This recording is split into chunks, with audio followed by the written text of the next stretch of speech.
BMW XR 2016, no? Okay. Issue, camshaft, confirmed. Yung source ng ingay galing sa head, bandang intake. Start natin. So ito yung hindi pa natin nagagawa.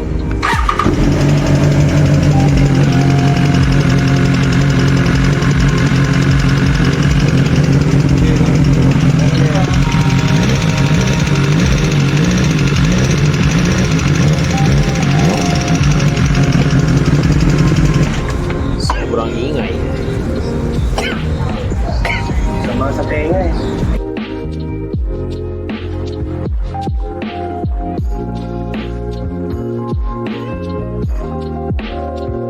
Ayan, dito tayo sa S1000 XR. Ayan.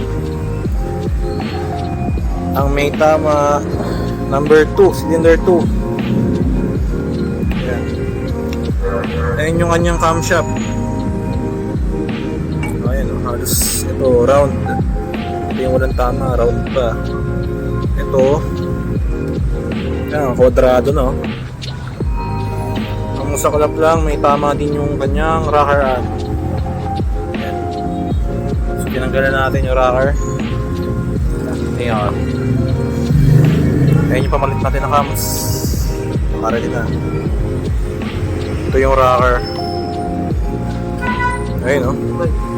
Ito dapat to round, parang buntis. Ito ay nagkaroon ng lubog. So hintayin natin yung rocker arm, tapos pwede natin rebuild. Check ng proper spec. So yan, rebuild na ulit. So yung mga XR dyan, minsan tunog katok yun. Pag mas malakas ang cylinder yan, yun na may tama. Ito buti isa lang.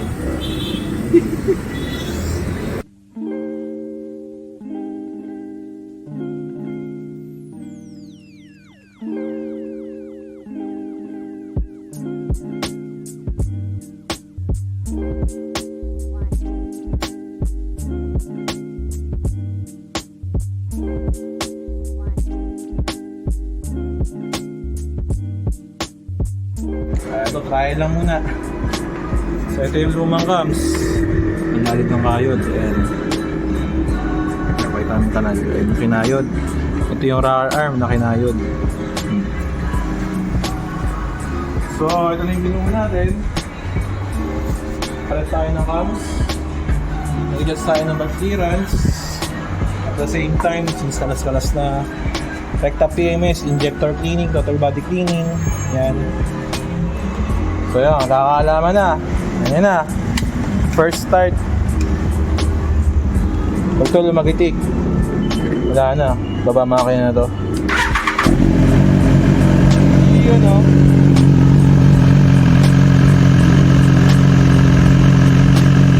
Alright. First start.